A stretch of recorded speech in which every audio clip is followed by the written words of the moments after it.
Hi, everyone. Thank you for joining us again. We are here at Digital Assets Forum in London. I'm Alona Stein, co-CEO of ReBlonde PR agency. And joining me now is Mykolas Majauskas. Hello? You are the Senior Director of Policy at Bybit. That is correct. How are you? I'm very well. Thank you for having me here. Of course, of course. How do you like the event so far? Oh, it's fantastic. I mean, there's so many different people from different industries coming together, build new products, build new services, some big exciting ideas, very interesting. So we just got you after your panel.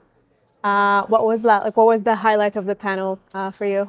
I think that we discussed of the next stage that's awaiting for the digital asset industry, that some good things that brought us here, it may not be enough to get us to the next stage. So that's an interesting topic to talk about. Let's talk about growth and how it looks like today. Where do you think the next steps are for growth in our industry? I've been hearing a lot of crypto companies saying how they're at the table disrupting traditional finance. But the reality, in many instances, they're not at the table, but they're on the menu of traditional finance, who's just chewing them up. And the reason for that is very simple, that traditional finance banks, they're going slowly into the crypto industry and offering services and basically pushing out all the original crypto companies. And unless crypto companies pick up and start moving into traditional services, issuing IBANs, cards, payments, investment, wealth management, cross-border transfers. Unless you start doing these services, I think the outlook might be quite gloomy. So what would you say the next steps would be for companies looking to kind of like get ready for the next step and to be able to make sure that they're implemented and have everything they need in order to be able to push forward? Well, let's have a look at a few hot topics right now. One of them is tokenization. And it's all very nice when we see tokenized stocks, but in many instances, they don't represent the true legal ownership. It's exposure to the price differences, but you don't actually own the share. You can't vote, you don't get the dividends.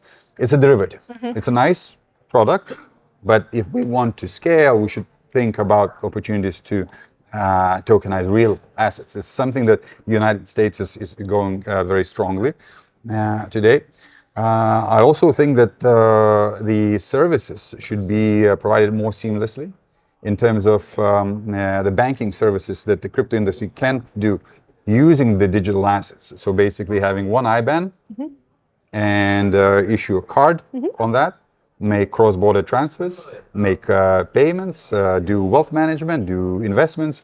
So all those services under one platform as an infrastructure, under one bonnet, and basically users just don't have to know what's happening behind the scenes as long as they get the seamless banking grade service. I think that this is the future right now over the next 3 years where the industry should be going. That's super interesting. And where do you see Bybit fitting in this prediction?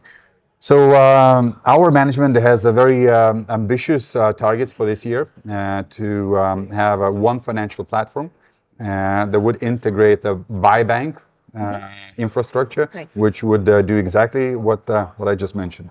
Nice, very good.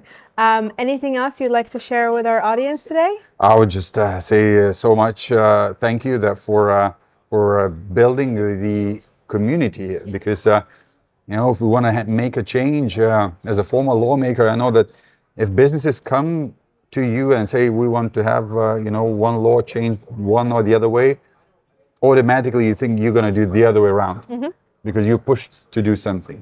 But if you actually come to these events and you see that people, with their burning spirit, they say, well, we want to do more new products, new services, this is important for us, that makes you think that actually something's happening and something's meaningful happening, and you would want to support that. So these events actually do make a change, a lasting change on policy, and I'm really supportive of it. That's amazing. Thank you so much for your time. Thank you.